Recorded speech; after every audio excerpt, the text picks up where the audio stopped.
मिश्रा, अधीर रंजन, ममता बनर्जी आपस में इतना विवाद, उसके बाद भी अब यहाँ कल एक मंच पर साथ दिखेंगे।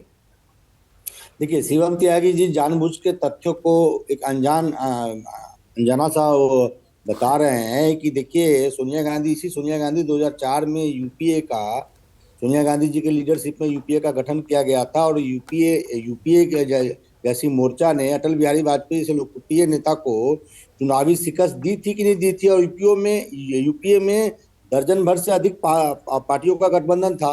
तो ये शिवम त्यागी जी तथ्यों को जब रखते हैं तो तथ्यों की जानकारी रखा कीजिए। जहां तक एक दूसरे को स्कूल के छोटे बच्चे को भी पता है 2004 में यूपीए का अलायंस था। शिवम त्यागी जी, नहीं आपसे मैंने पूरा वक्त दिया। मैं कुछ नहीं कह रहा, वही बोले भैया। ये 2004 से लेकर 2014 तक किस पार्टी की सरकार थी? अरे देश छोड़िए, विदेशों में भी पता है इस बात का, आगे बढ़िए। अरे भैया, तो बोले दीजिए। आप एंकर थोड़ी हैं, आगे आप एंकर मत बनिए, प्रवक्ता बनिए। नहीं, अच्छी बात है। आप क्या कहते हैं, एंकर मत बना कीजिए। तो ये कहना कि जो आज बैठक हो रही है उसमें सिर्फ सोनिया गांधी और जितने जो नेता चाय पी के चले जाएंगे, ये तथ्यहीन बातें हैं। और सोनिया गांधी और कांग्रेस ने ये साबित किया है इतिहास में कि कैसे कई पार्टियों को लेकर गठबंधन बनाया जाता है और उस गठबंधन को जिताया जाता है। और 2004 से 2014 तक यूपीए की सरकार थी। जहां तक देखिए एनडीए की बात है, तो ये बीजेपी तो कहती थी कि हम सबसे शक्तिशाली पार्टी है, सबसे लोकप्रिय पार्टी है, हमारे पास नरेंद्र मोदी जैसे लोकप्रिय चेहरा है। अरे भैया, एनडीए की बैठक कब हुई है ये बता सकते हैं कोई?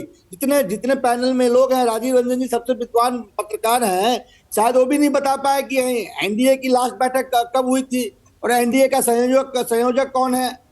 तो बीजेपी कम से कम ये महसूस की है कि जो अपने आप को जिस प्रकार से वो धरातल पे बताती है वो नहीं है। आज बिहार में देखिए, इनको चिराग पासवान के शरण में जाना पड़ रहा है।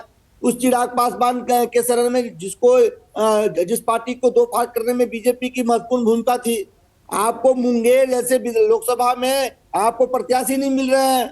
मुझे तो कहते हुए दुख हो रहा है कि आपको एक बाहुबली के शरण में जाना पड़ रहा है। यदि बिहार से कोई पत्रकार हो तो वो इस बात को अवगत कराएंगे आपको। तो ऋषि शंकर मिश्रा, लेकिन इस बैठक में आपके बीच जो तमाम पेच, ठीक है, आपने कांग्रेस के साथ जो आपके पेच फंसे हुए थे अध्यादेश को लेकर वो तो सुलझा लिया, लेकिन सीट शेयरिंग, कौन एक संयोजक होगा, कौन एक चेहरा होगा, क्या इन पर भी ये तमाम पेच सुलझ जाएंगे? आगे देखिए होता है क्या।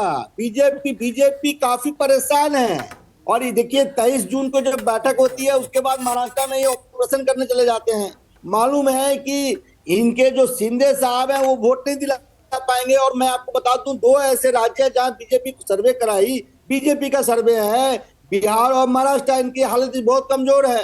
बिहार की बात करूं, दर्जन भर सीट ऐसे हैं जहां इनके पास दूल्हे नहीं है, दूल्हे के तलाश में है। और दूल्हे के तलाश में ये बाहुबलियों के शरण में जा रहे हैं। शिवम भाई को नहीं मालूम होगा बिहार की राजनीति की स्थिति।